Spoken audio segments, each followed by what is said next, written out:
اس بات کا اظہار کیا تھا، ہم کو ان سے یقین ہے کہ دستور کے خلاف وہ کسی بھی بل کی اور اس بل کی کوئی حمایت نہیں کریں گے۔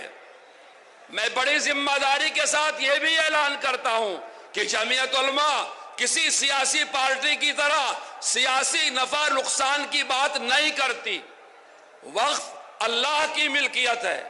ہمارے دستور نے ہندو، مسلم، سکھ، عیسائی ہر طرح کے اوقاف کے تحفظ کی گارنٹی دے رکھا ہے۔ وہ وقف، وہ دان ایشور کے نام پر، اللہ کے نام پر، گاڈ کے نام پر، بھگوان کے نام پر، پرماتما کے نام پر کیا جاتا ہے۔ وہ حق ہے یتیم کا، غریب کا، بیوہ کا، انسان کی ملکیت سے نکل کے وہ اللہ کی ملکیت میں چلا جاتا ہے۔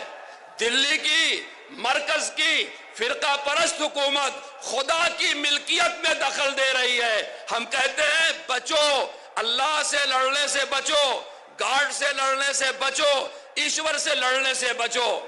ہم قطعاً یہ وعدہ نہیں کرتے کہ اگر آپ نے امنڈمنٹ 2024 وقف بل میں سپورٹ کر دیا تو ہم آپ کی مخالفت کریں گے۔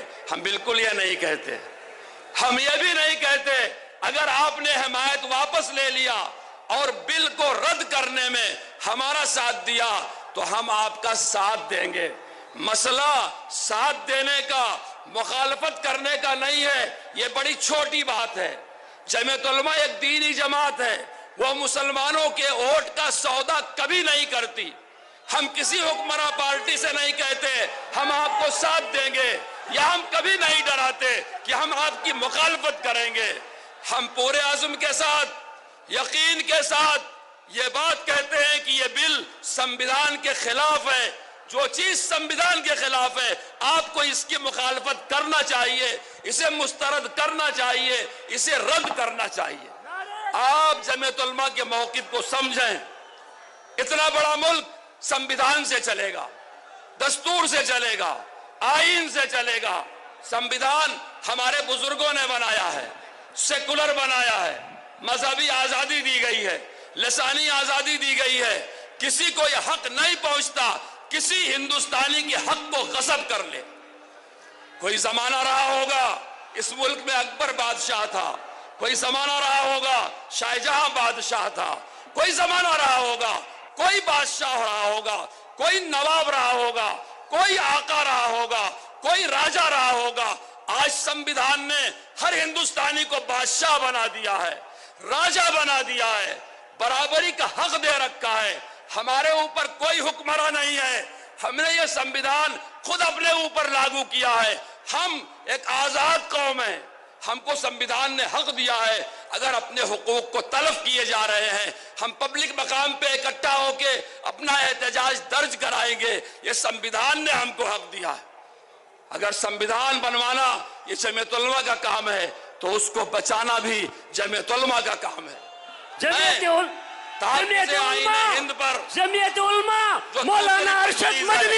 مولانا ارشد مدنی آپ قدم بڑھاؤ، آپ قدم بڑھاؤ۔ جمعیت علماء قومی یکجہتی، تحفظ آئین، تحفظ آئین۔ جمعیت علماء ایک مرتبہ اپنے جھنڈوں کو لہرا دو۔ نعرہ تکبیر، نعرہ تکبیر۔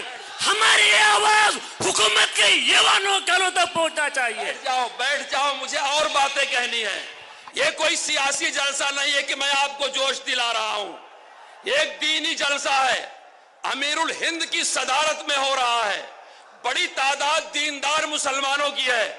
میں آپ کو بتانا چاہتا ہوں، انگریزوں کے زمانے میں کسی کی جرات نہیں تھی کہ وہ ملک کی آزادی کی بات کرے۔ یہ ملک ہمارے بزرگوں نے آزاد کرایا، اس کو ہم نے سیکولر بنایا۔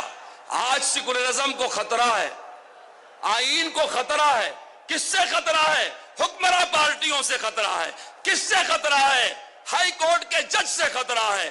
کس سے خطرہ ہے؟ وردی پہننے والوں سے خطرہ ہے۔ کس سے خطرہ ہے؟ بھگوا رنگ والوں سے خطرہ ہے۔ یہ میں نہیں کہہ رہا ہوں، میرے دیش کا سپریم کورٹ کہہ رہا ہے، بلڈوزر کے فیصلے میں کہہ رہا ہے، موب لنچنگ کے فیصلے میں کہہ رہا ہے، لڑکیوں کے ساتھ تحفظ آئین، تحفظ آئین۔ صدر جمعیت علماء مجلس اسلامیہ میری بات نعرے سننے دو۔ تکبیر، نعرے تکبیر۔ بیٹھ جاؤ، میں سچائی بیان کر رہا ہوں، سچائی کو ماننا پڑتا ہے، اس کا جواب نہیں ہوتا۔ جب سپریم کورٹ کہہ رہا ہے آئین خطرے میں ہے، سپریم کورٹ کہہ رہا ہے بلڈوزر کی کارروائی اسمویدھانک ہے، سمویدھان ہم نے بنایا ہے، دھرم نرپیش اس کو ہم نے بنایا ہے، قربانیاں ہمارے بزرگوں نے دی ہے، آج جمعیت علماء سمویدھان بچائے گی۔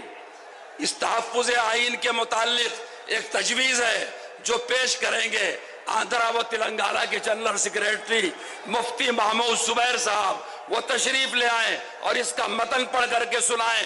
آپ غور سے سنیں، ہم سمویدھان کی حفاظت کی جنگ کو اخیر تک لے جانے کے لیے تیار ہیں، کوئی ہم سے ہمارا حق چھین نہیں سکتا۔ ایک وقف امنڈمنٹ کا مسئلہ نہیں ہے، ہم سمویدھان کے ایک ایک پتی کی حفاظت کریں گے، اس کے خلاف کسی کو نہیں کرنے دیں گے۔